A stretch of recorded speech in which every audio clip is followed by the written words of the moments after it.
Hey guys, today I'm going to be reviewing the MeiLong cubes, a new line of budget cubes from Moyu. I have the 2x2, 3x3, 4x4, 5x5, 7x7 Pyraminx, and the Kilominx. There is also a 6x6, which I don't have for some reason, and a 9x9 through 12x12. So let's start right off with the 3x3. This cube costs $3.95 from Speed Cube Shop, which is $6 cheaper than the MF3 making it one of the most inexpensive 3x3s on the market. So it has the older, kind of brighter color scheme, and the plastic is kind of frosted, has a little bit of a different feel. One thing I noticed right away about this cube is the centerpiece design. It's like completely circular at the top, and then it has the edges that are like indented. The corner design is pretty average. It has squared off corners. It still does corner twist fairly easily, and I have had a few corner twists on this cube. Not anything too bad. One thing that is really exceptional and really surprised me about this cube is the corner cutting. It can easily do 45, and it can even do well over 45. Which is pretty amazing, especially for a budget cube. I think the exceptional corner cutting is partially due to the new centerpiece design and also because the cube comes pretty loose. Right away, this cube just felt super light, and I noticed that the other MeiLong cubes also felt that way. Right out of the box, this cube turned super fast, and I could execute algorithms really quickly. Being very fast and loose, it's definitely not the most stable cube I've ever had. Thankfully, Moyu was kind enough to send me this magnetic version. Unfortunately, there isn't a mass-produced magnetic version of this cube, but I really love it with the magnets. The magnets in this cube are really light, and they just help to add a little bit of stability and heft to the cube. The turning is still really fast and smooth, and I can execute algorithms fluidly. The 2x2 is $3.95 as well, so it's the same price as the 3x3. It has these black insides. So the turning on this is very, very smooth as well. Really super fast. Very light feel. Can execute algorithms super quickly on this cube. It's pretty flexible as well. Really good corner cutting. So yeah, the flow on this cube is just super nice. I can just execute algorithms really quickly on it. Yeah, really good 2x2. Next up, we have the 4x4. This cube costs only $6.95.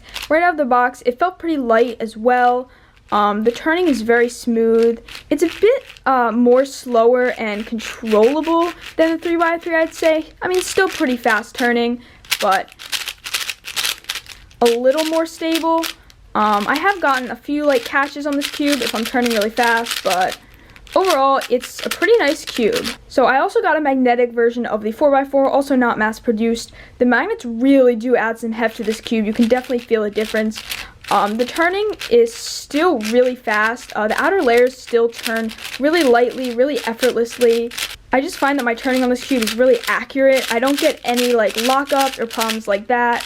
And yeah, it's just a really nice 4x4 to solve. Turning is still super smooth, super nice. Next up, we have the 5x5. This cube is just $7.95, which is a really amazing price. Again, feels really light out of the box. Pretty dry feel, but very smooth. A little papery, I guess. But yeah, really fast out of the box again. Slightly catchy if I'm turning really fast, but overall, the turning is pretty fluid. All the layers are really fast and nice. Compared to other budget 5x5s, the turning on this cube is really nice and flowy. It's just really effortless to turn on, which I think makes it a really good budget 5x5 option. Next up, we have the 7x7. This cube costs just $14.95, which is an incredible price for a 7x7. Right out of the box, I can feel it's very light. Again, all the layers have a very light, kind of papery feel. Definitely feels a bit dry out of the box, but still turns really fast. All of the layers move really nicely and really effortlessly, which is great for a 7x7, because sometimes budget 7x7s are just really hard to turn and not very pleasant to solve, but right out of the box, this turned really fast and nice. So it is a bit tight, still pretty fast. It is a bit catchy. It's really the only problem with this cube, but overall, I would say it's definitely better than most budget 7x7s I've tried, just due to the fact that it turns so effortlessly and it isn't difficult to solve. You know, it doesn't make my hands tired after solving it. I have done some break-in solves. I haven't like set it up or anything, but yeah, this definitely is really great for a budget 7x7. And the last WCA cube here is the Pyraminx. So I haven't really done much with this Pyra. Right out of the box, it's super fast, really fluid, turning is really nice. It is kind of has that same feeling as the rest of them, just like very smooth, kind of dry feeling. But yeah, so it clicks into place pretty nicely. The turning is just really fluid. The tips are interesting. They're a bit slower than the rest of the cube, but they click into place really nicely. Another thing about this cube is the inside is actually black, which is interesting. But yeah, really nice Pyra. I can turn really fast and fluidly on this cube. I was actually extremely impressed when I picked this up the other day. I was like, wow, I was not expecting it to turn like this, and it's just really amazing. So yeah, I'm really impressed with this cube. The turning is just super fast. I can execute algorithms really nicely on it.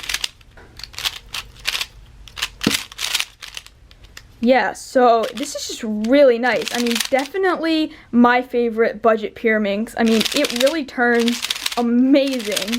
Lastly, we have the Kilominx. It's $8.95. Not a WCA event, but one of my favorite non-WCA puzzles. Yeah, so it turns really nice. It's really fun to solve on. Looks super cool. Yeah, it has like kind of these outer ridge thingies which help with grip. So yeah, it's a pretty fun cube and I enjoy solving on it. Okay guys, so this is all for that review. Thanks so much for watching. Bye!